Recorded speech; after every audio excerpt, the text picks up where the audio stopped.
Hello, this is Ricky Wilson from the Kaiser Chiefs, joined by Andrew White from the Kaiser Chiefs. Hello. Hello, Andrew. Hi, Rick. So I've got Whitey, Andrew White, here with me, the guitarist in Kaiser Chiefs. Have always been the guitarist. In fact, you and me, the original members, aren't we? The only surviving members. But it's nice to have you here, and well, you like with the best too, right? Yep, I think so. I always thought that. I think that's pretty obvious. Lead singer and guitarist. That goes without question. Yeah, everyone's favourites. Exactly. I mean, people like the other ones, but only because they feel sorry for them. But this album started off like it always does, doesn't it? With just us jamming in a room.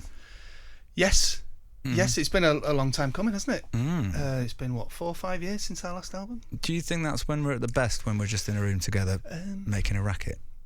No. Oh, interesting. I do think that that's an integral part of the way we make an album, but it's not the only way we do it. No, but it's how it starts. Yes. 'Cause it's where the ideas are generated. Yeah. And I suppose that's like the blueprint for it, and it always has been. I mean, the room they're in now is about 10 feet away from the room we started in. Yes. Which is amazing. You've got a very good radio voice. Thanks. I'm glad you noticed. You know I'm on every day. You should do this as a as a hobby.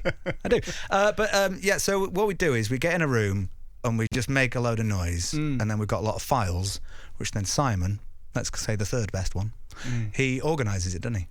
Yes, Simon is the curator. Admin. Of the ideas. Oh, yeah, Captain Clipboard. Yeah, that's what we call him. Yeah, it's great. We jam it out. We've not done it for a while, actually. No. That way of recording or writing. But it's whatever rises to the top, isn't it? Is usually the. And we have a collection then of songs. A lot of songs. A lot, and then it kind of just is a case of like whichever ones survive. And I think that's quite a nice way of doing it. I've always thought that if I remember it the next day. Good one. Then. That's something there. Yeah, exactly. I mean? So, do you remember it because of what you do, or just the whole thing? I've got to be honest, I only ever like stuff that I'm on. Yeah, of course. That's why I don't like any other music. Yeah. No. Ever. No, on the record, I always try and, even if it's an idea, to try and sort of muscle my way in and try and, write a bet. If you're singing a great melody, I'm going to try and beat that with a guitar melody kind of thing. And to be totally honest with you, I'm exactly the same, because I've been in situations where the four of you have really liked something, and I just can't do anything on it that I like enough to join in. Yeah. And that's really frustrating at times. Bringing me to talk about Feeling Alright, which was knocking about for ages, and I don't think I ever really did anything that was that spectacular on it until it's arrived on this record. Yeah, I don't think any of us did. Oh, no, but we liked it. We liked it. I think you enjoyed playing it. I remember sitting in the rehearsal room and everyone liked just playing it round and round.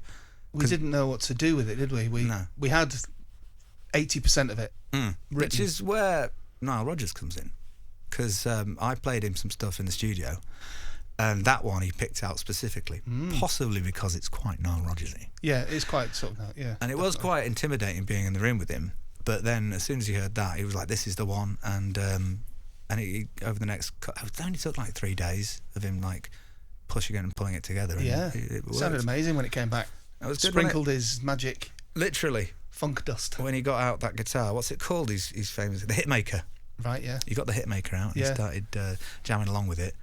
And he added a really intricate middle eight. He did, didn't he?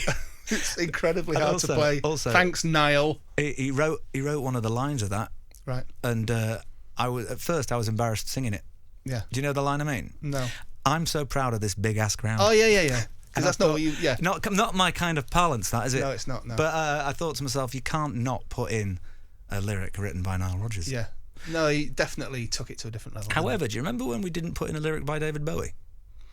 Yeah, I remember we texted him. Yeah, well, Tony Visconti, the producer, we were missing a lyric for a previous album. Oh, this was an album a long time ago, and we were missing a lyric, and we asked, "Can David Bowie think of one?" And he sent one through. It didn't really go with the song.